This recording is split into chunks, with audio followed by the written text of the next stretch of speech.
প্রবাস জীবন মানেই হচ্ছে ব্যস্ততা। ঘরের কাজ করতে গেলে বাইরের কাজ জমে যায়। বাইরের কাজ শেষ করতে গিয়ে বাসায় এসে দেখি দুনিয়ার কাজ জমে আছে।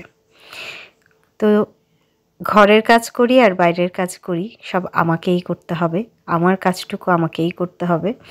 এখানে কেউ এসে কারো কাজ করে দিবে না, কেউ এসে কাউকে সাহায্য করার উপায় নেই। সো বাচ্চা-কাচ্চা প্যাকেট করে এই বরফের মধ্যে ৩ বাচ্চা নিয়ে একা, একা যাচ্ছি ডক্টরের কাছে।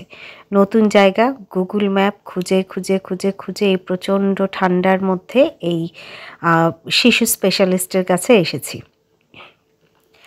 এখানে রাফাতের একটা ফিজিওথেরাপিস্টের সাথে অ্যাপয়েন্টমেন্ট ছিল। অনেক কষ্ট করে এসেছি, মানে এত কষ্ট যে সেটা বর্ণনা করতে ইচ্ছে করছে না। এই তুষারের মধ্যে একটা ডাবল স্ট্রলার ঠেলে নিয়ে আসা, কিন্তু এইখানে আসার পরে মনটা ভালো হয়ে গেছে। এত সুন্দর করে ওরা সাজিয়ে রেখেছে। ইনারা এখানে অনেক খেলেছে। আমি যতক্ষণ ওয়েট করছিলাম, ওয়েটিং রুমের মধ্যেই এখানে বাচ্চাদের খেলাধুলার অবস্থা। আর এই যে দেখুন, লেকের পানি পর্যন্ত জমাট বেঁধে গেছে মাত্র 2 দিনের স্নোফলে। এই অবস্থা। এর মধ্যে স্ট্রলারের চাকা বারবার যাচ্ছিল আটকে। তো এটা শেষ করার পর বাচ্চাদের বাবা আমার সাথে জয়েন করলো। আমি একটু রিল্যাক্স হলাম যে যাক, এখন অন্তত আমি দায়িত্ব হ্যান্ডওভার করে দিতে পারবো। এরপর আমরা চলে এসেছি বাচ্চাদের কিছু কেনাকাটা করতে আমাদের একটা পছন্দের শপিং মলে। এখানে আগে অনেক আসা হতো। তো বাচ্চাদের উইন্টার শপিং ছিল। এখানে এসে দেখে একটা শপে অনেক সেল দিয়েছে। ব্ল্যাক উইকের সেল চলছে এখন। অনেক সুন্দর সুন্দর জুতা, অনেক রকমের জুতা এবং সেল চলছে। তো আমাদের যেহেতু উইন্টার বুটস কিনতে হবে বাচ্চাদের জন্য, তাই এখানে আসা। কিন্তু দুর্ভাগ্যজনকভাবে যেই জুতাটা পছন্দ হয়েছে সেটাতে কোনো সেল ছিল না।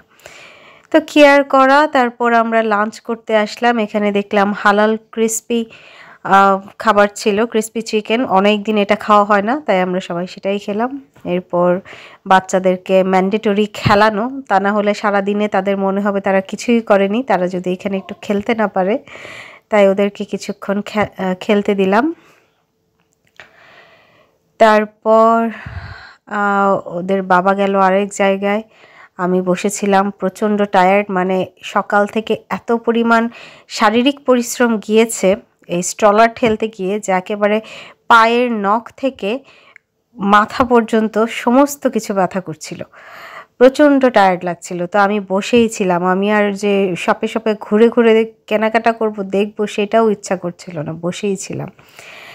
তারপরেই তো ফিরে এলাম একটা ব্যস্ত দিন শেষে।